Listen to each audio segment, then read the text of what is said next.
Hello, Pony. Hello, Ray Pony. This is J and JTH, and we are going to be getting part 7 of our reaction to Princess Lunaughty.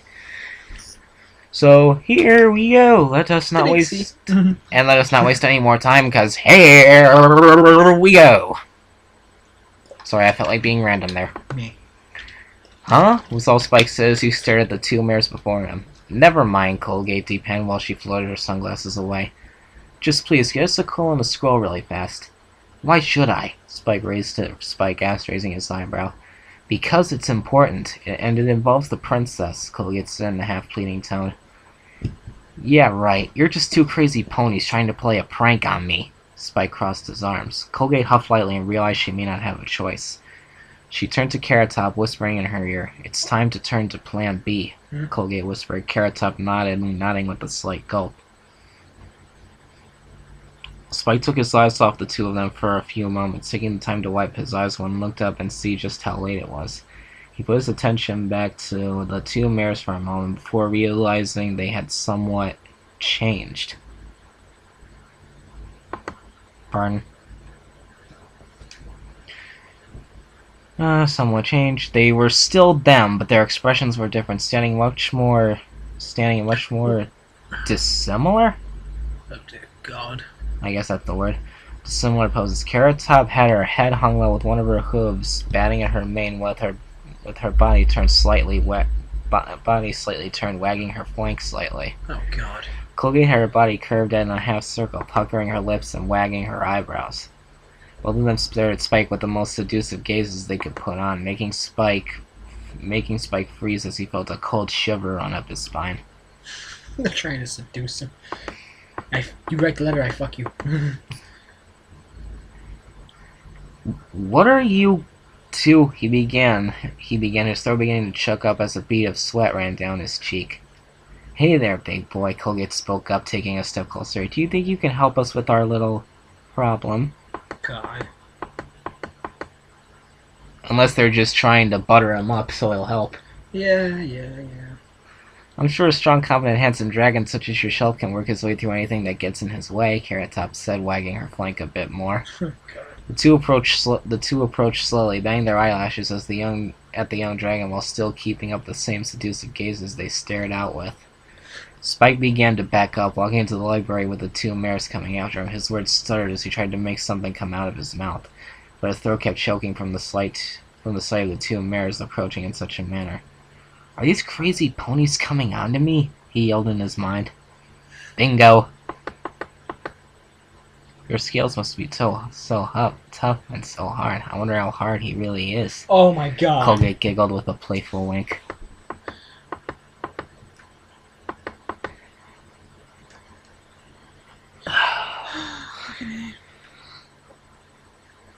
I just know how hot he can get with that fire. Ooh, I think I'm already starting to sweat. Carrot Top cooed as she pretended to wipe her forehead. Messed up. This is fun. The two came closer, forcing Spike to back further away until he finally backed up against a bookcase. Spike gasped, feeling himself unable to backpedal any farther from the menacing mares closing in. His eyes grew wider, his claws dug into the wood shelves, and he began to sweat. He knew the look in their eyes. A look he's seen in the other mares as they stared at some pony they really liked. His mind began to run wild with images of those two ponies starting to touch him, their hooves sliding around him and kissing him. Probably in a nightmarish way. What do you want with me? Spike fumbled, biting his lower lip as the two mares came close enough for him to feel their breaths. We just need a little favor is all, Colgate began, whispering in his ear as Carrot Top sniffed at his scales. Think you can handle that, big boy? Oh, for Christ's sake. Spike didn't know how much longer he could stay conscious. He blushed madly as the blood seemed to run straight to his head, his whole body shivering intensely.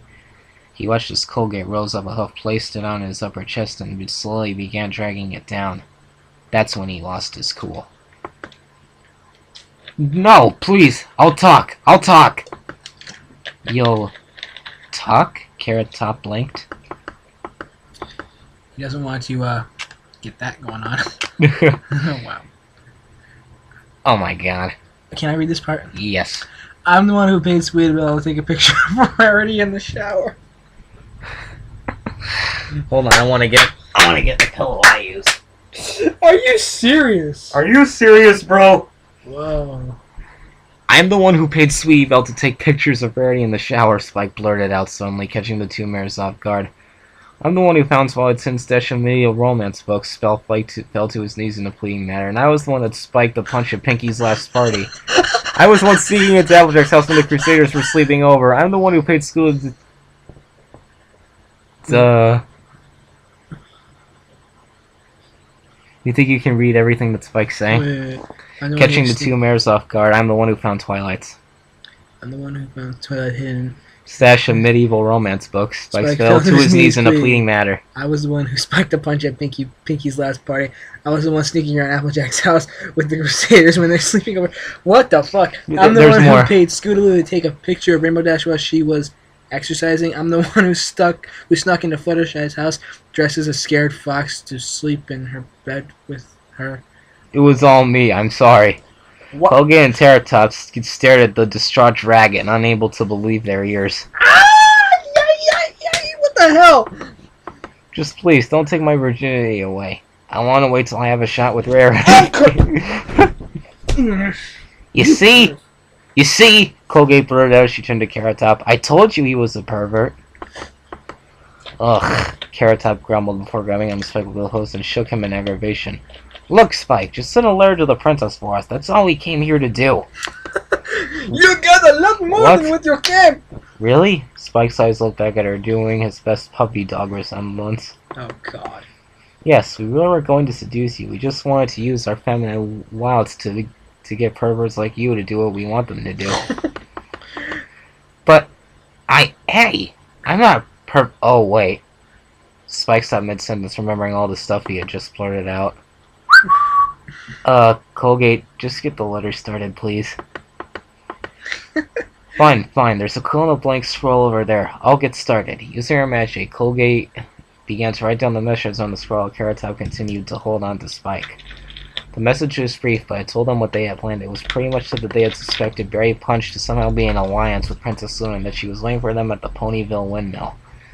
The letter also said that the two of them would be bait and drawn to draw out Luna so that Princess Celestia could capture her when she came out to get them. It also said they would be within 5 minutes of sending it out through the dragon, which Barry mentioned something about him being a pervert. Jesus. Afterwards, Colgate rolled the letter and floated it over, ready to be sent by Spike. Jeez. Alright, it's ready. Let's get this thing sent and put an end to all of this. Spike, you perverted little dragon. I'm ashamed of you. Send it, Spike. Carrot Top ordered as she let go of the still shaking dragon and backed up a couple steps. Okay, I got a question, though. I understand he's in love with Rarity, but if you had two mares, probably as, if I was in Equestria, as good looking as Carrot Top and Colgate, and they wanted to, how stupid could you be to refuse it, you idiot? Like, why would you refuse that? Like, if I was in Equestria, okay, never mind. I'm just saying right now. You're just being a perverted asshole. No, I'm just gonna say right now. If I got transported into Equestria and there's no human women around, yeah, you wouldn't have a choice, right? True. You got no choice, but right now it's just no. Like. All right. Let's get back to this. Spike looked back and forth between the two for a moment, wondering exactly what the contents of the letter was. But at that moment, he didn't have much of a choice. He didn't want the mares to begin using their feminine wilds on him again. Regardless of all the nice feelings he had got below his tummy. So he took a deep breath and blew his fire at the letter, engulfing it and sending it away in a poof of smoke. There, it's on its way, Spike said nervously. Alright, that should do it, Colgate said to Carrot Top. Let's get going to the windmill now. We don't have much time. Right, Carrot Top nodded, and in a few seconds the two boys were rushing out the door through Ponyville, completely alone, and after a few moments of silence, Spike finally sat down onto his rump as he thought what had just happened. What was going on with Princess Celestia? Where was Twilight? Why had those two mares showed up and were now heading towards the windmill in Ponyville? And most importantly of all, were they going to let the whole town know of his deepest, darkest secrets? Spike didn't know. He figured he had to do something. Against his better judgment, he decided to quickly rush out and follow the two ponies from before, hoping he could somehow prevent them from telling every pony in Ponyville what he had told them. I am the hut. After all, it wasn't his fault he was surrounded by females all day, every day. Well, Always playing with each other and giving him the strangest temptations. Somewhere inside his mind, deep down, he truly and wholeheartedly blamed Pinkie Pie for all of this. what? Why? Maybe from when she threw that party. But still, why? Celestia and Applejack managed to run into Twilight and Rainbow Dash on their way to Melody's Midnight Mirrors, briefing them on what they had learned. There were six total royal guards as escorts, and others either out scouting, doing patrols of certain areas, or escorting other members of the main six. As the club came into view, they saw a pony stepping out of the entrance, heading in the opposite direction. Immediately, Applejack, Twilight, and Rainbow Dash were able to recognize it to be Berry Punch, who they all believed to be Luna's first target. Celestia was about to rush over to question the mare, but a sudden poop of smoke appeared in front of her, quickly forming into a swirl that unraveled before her eyes. Is that a letter from Spike? Twilight asked, surprised to see that her young assistant would be up this late. It's not in his handwriting, but it is from him, Celestia said as she quickly analyzed the contents. In a few seconds she read through it, gasping lightly at what she had just been told. It's a letter from a pony by the name of Colgate. Colgate? Applejack said. What the hey is she doing with Spec? My Little Ponies. Celestia began turning to the group. I think we have just found our ticket to stopping Luna. Celestia quickly briefed the group on the letter before passing around to let them see as she kept watch on Berry Punch out of the corner of her eye. She watched as the mare began to head towards the town windmill, confirming part of the letter. The other ponies couldn't believe what they had just read, but they were all willing to take it if it meant helping Luna as quick as possible. Are you sure about this, Princess? Are y'all sure about this, Princess? Applejack asked and looked around to keep watch of Berry Punch, who was almost out of view.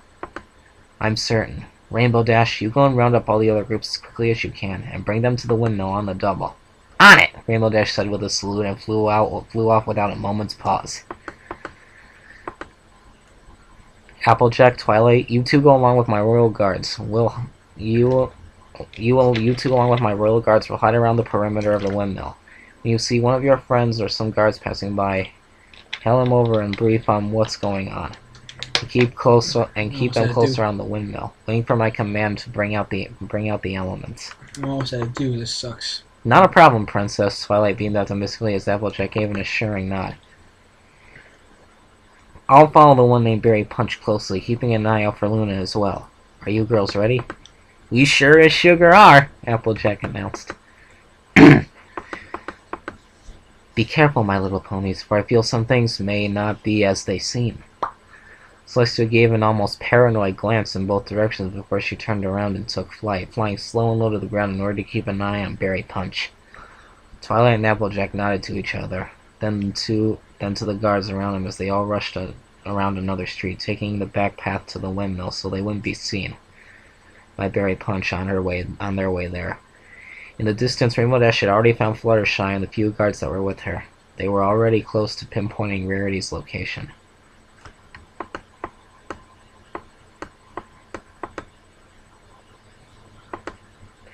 Just reaching the outskirts of Ponyville, a very exhausted unicorn finally came to a slow canter as she looked towards the town. This would be her third visit to the little backwater village, but her reasoning for being here was no less important than the last time. She may have lost her big chance of winning Celestia's heart last time, but she would not fall short again. She had been appreciative of the guard who had informed her of her situation, for without him she would not have even known of the current events with Princess Luna were even going on. It took some time for her to catch her breath, but she knew what she had to do to show her own true worth. It would be soon time for her to shine just as she always had on stage. She had always dreamed of doing it in front of the Princess of Equestria. Wait, with her hat and her head cape on her back, it's Trixie! What? She knew she was finally going to be recognized as the greatest and most powerful male unicorn in all of Equestria. It's Trixie! Yay! Trixie's coming! Wait. There was nothing that would stand in her way this time. Not even Twilight Sparkle. Trixie's gonna be in the Yay! Yay, Trixie! I know I used to say that I hated and he put this as a note. Yes, I'm bringing her back in for round 2. Sue me. by the way, I know I used to say that I hated Trixie, but I love her now. Yeah, she's awesome. She's great and powerful, and she's on my t-shirt, so she's awesome. Yeah, she is. Hey, Barry, we're here! Hey, Barry, we're here, came a voice from the entrance of the windmill. The inside of the windmill was dark, save for the one lit lantern held by a horizontal beam above the center of the inside of the structure. The inside was mostly hollow. Several large wooden gears and systems required for the windmill to function. Some of the sides where a few square bales of hay were scattered around in no real particular order. Yeah. There was only one entrance to the inside of the windmill, that being the single door at the front. There were windows, but those were boarded up almost completely to keep a few people lightly scattered around some of the boards. Brady Punch was on the complete opposite end, waiting eagerly for her friends to arrive. She was sitting on a bale of hay, trying her best to look as casual as possible. When she saw her friends come in, she immediately perked up and put as big of a smile as she could. Colgate, Carrot Top, she called, her voice filled with excitement as she pressed her unusual hair clip with her hoof. I'm glad you both could make it. Not a problem, Barry, Colgate replied, and as her and Carrot Top entered the windmill, leaving the door open. We wouldn't miss the party without your relatives for anything. Yeah, so where is the party, Barry? Carrot blah! Messed up, derp! Carrot Top asked as she looked around the empty windmill. Oh, they're coming, Barry said as she got up and slowly began to canter towards her friends. They're just preparing for tonight's entertainment. Barry giggled as she looked to her left and right. Ooh, sounds neat. Colgate spoke up, looking around excitedly. So what's tonight's entertainment? You! Beamed a voice out of nowhere, followed by the main door slamming shut and locking instantly. A cool breeze seemed to blow inside the windmill and the light began to fade as if the lantern was starting to die out. There was a feel of magic in the air, and in a few seconds the magic had twisted and formed around, finally shaping together in the center of the room, and a bright flash of magic faded away as a large dark blue alicorn stood tall, staring down at Colgate and Carrot Top with a hungry stare. Princess Luna! Colgate and Carrot Top gasped in unison. Well done, Barry, Luna said, keeping her eyes on the mirrors in front of her. You have served us well, and for that you will be wonderfully rewarded. Oh boy.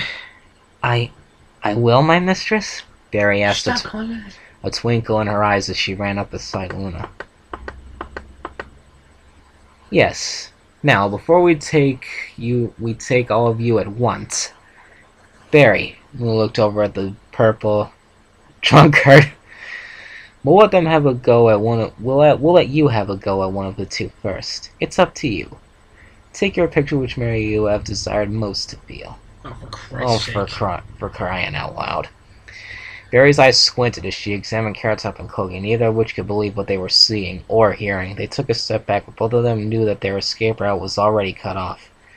After a few short seconds, Barry Punch pointed her hoof. I wonder who. Her, she smiled deviously. Her hoof pointed at the mare with the orange mane. Carrot Top. I want to feel Carrot Top. Okay, Carrot Top, I only have 2 words for you right now. You're fucked. Quite literally. Me? Carrot Top guffawed. But why? Yeah, well, Barry blushed intensively as she smiled, looking down at the ground and scratching it with her hoof. I guess I've always had this big crush on you, Carrot. You're just really sexy. Wait, isn't Carrot Top straight? I think so. God. I don't know. I don't think they went into any details back in the beginning. Oh, God. I don't know if I should feel relieved, Colgate began as she looked at Carrot Top. Hurt, she said, taking a look at Barry. Hurt, she said. She took a look at Barry Punch. Or horrified. She ended taking a look and Luna proceeded to lick her lips at her. Just look at it this way, Colgate, Luna says. She pulled the unicorn towards her with her magic. At the end of all this, at least we'll have some very clean teeth. What the hell? As well as some other parts of us. Oh, God. Colgate gulped loudly. The princesses eventually pulling them against each other. Luna leaned down, her grin widening as she slid her tongue out from between her lips. This is screwed up. Colgate cringed and tried to run away, feeling Luna's tongue dab against her cheek. I'm sorry, this is a screwed up animation. It slowly began to slither around her cheek, just barely beginning to touch her lips. I'm going, stop right there, Luna! Oh, yes! A majestic voice suddenly boomed. Celestia! Celestia? Luna called out in astonishment, and the middle of the windmill filled up with light. In a bright flash, Celestia was standing near the entrance of the windmill with all 6 of the element holders at her side. Yeah, buddy! Their elemental ornaments at the ready.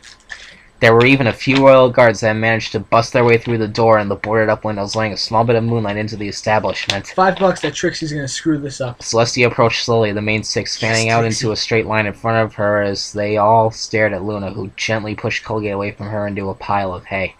Colgate's Carrot Top simply stepped aside and she breathed a sigh of relief.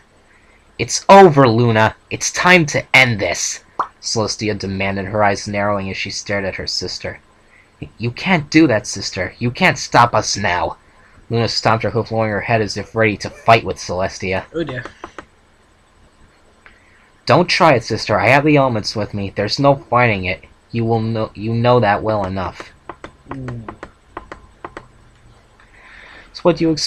So what? You expect us to submit like that? To stop and give in, even though we're doing what we really want to do? We're not like you, sister. We're not like what happened a couple of days ago, just going around and assaulting ponies mindlessly. Her words seemed to strike Celestia deep, her head lowing as Luna continued. "We're doing this of our own accord because we feel something. We don't know what this is, but we want to find out what. It's the only way. As Darth Vader would say, it is the only way." That's a line taken from Darth Vader, too. "I know," Celestia whispered softly, pausing for a few moments afterwards before she looked up and began approaching her sister. "I know you're doing this of your own accord, my sister." "Princess Celestia," Twilight spoke up. "Princess Celestia," Twilight spoke up in a raised whisper. "Should we get her now while she's standing still?" "Stay there, Twilight. All of you stand your ground," Celestia said as she cantered forward herself. The element bearers blinking in confusion. "I have to find out for sure," Celestia said to herself as she approached her sister, who lowered her body slightly further in a readied state. "I have to talk with Luna, but not just her, but the other side within her. Within me. Derp. There is only one way I can figure out and put an end to this molestia on Lunaughty once and for all." Celestia cantered closer, a soft smile appearing on her face, catching her sister off guard. Luna reared back slightly, unsure of what her sister's motives were as they came face to face. I am confuzzled. So am I. But there's only one way to find out what's gonna go down. Let's check it. You know what that is? Just keep reading! Exactly, keep reading. "Luna, my dear sister," Celestia whispered slowly, "I do not wish to fight you. I simply wish to know." "Know what?" Luna asked, honestly perplexed. "What is it you are seeking, sister?" "You can control it somehow. Some way," Celestia began to explain as she stared into her sister's eyes. "I could not. I have my other side held back magically all my life while you allowed yours to flourish while you were away. Mine is like a separate entity, while yours is more intertwined with your true being." Unseen to every pony in the windmill, a blue unicorn mare began to stare in through a window. It's Trixie now. Trixie is here! The great and powerful Trixie! Was there ever any doubt? Of course not. "I want to know what it is that allows you to do that, Luna. What allows you to find your balance to your two sides. The elements have not sealed my other side away like many other magics have.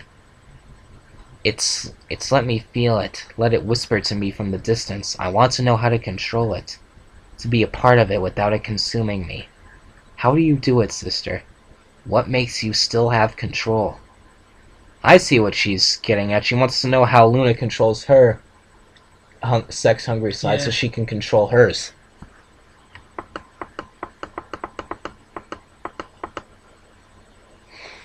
Luna closed her eyes, her head lowering as she thought deeply. She thought back to her wild mental experiences on the moon, all the ideas and scenarios she had played out while locked away. Her mind then shifted when she was released and felt nothing of those other thoughts. Venturing forward in time, she thought about the Molestia night, about what she felt and how that triggered something inside of her. Something she didn't realize she had since she was on the moon.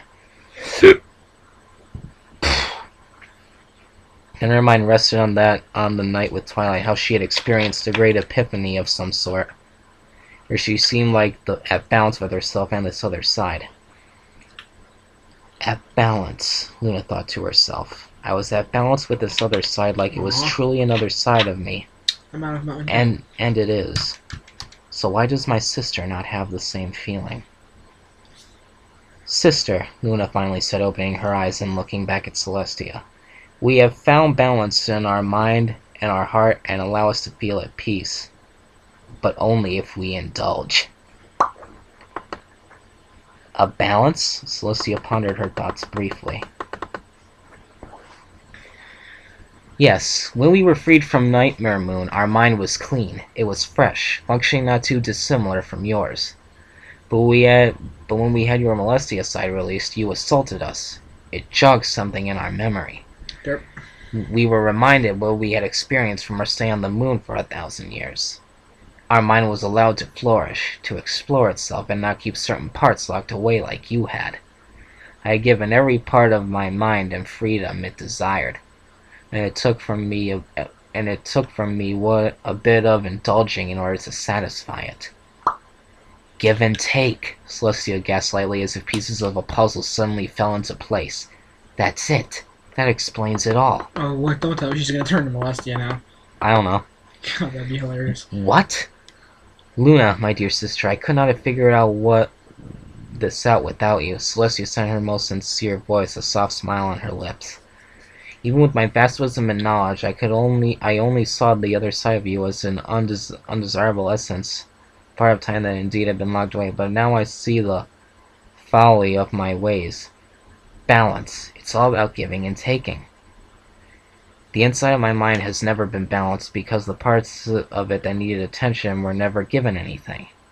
I never gave, so when they erupted through force, they had to aggressively take. Celestia looked back at the main six briefly and then returned to Luna. Sister, Luna began hesitantly, are you saying it's not wrong for us to indulge? Oh, God. Did I miss something? No, I didn't. I thought I had skipped something, never mind. No, I do not believe it is. Not anymore. Celestia said quietly, her eyes closing before a moment, opening them up once again to look into her sister's eyes. I see now what I must do. What we must do, my dear sister. Oh, God, no. Celestia leaned forward slightly, her beginning to ever so gently tilt to one side. Oh, no. Tia, Luna whispered, her own head leaning forward with a tilt of the opposite direction as slowly as as she began to shut her eyes. Luna, Celestia whispered back, her eyes beginning to shut as well. Oh, no. The room was dead silent. Every pony inside frozen, including the guards, staring at Celestia and Luna. They could not believe their ears. And they certainly could not believe their eyes as they watched the two goddesses close the gap. Oh. And press their lips together. Oh, no! End. Part 7. No! Cliffhanger. Oh, she's gonna become Molestia again. I got $10 on it. I don't know what to bet on it, but that could be the reason. But anyways, Dixie, you need to save them. This is the end of Part 8. Yeah.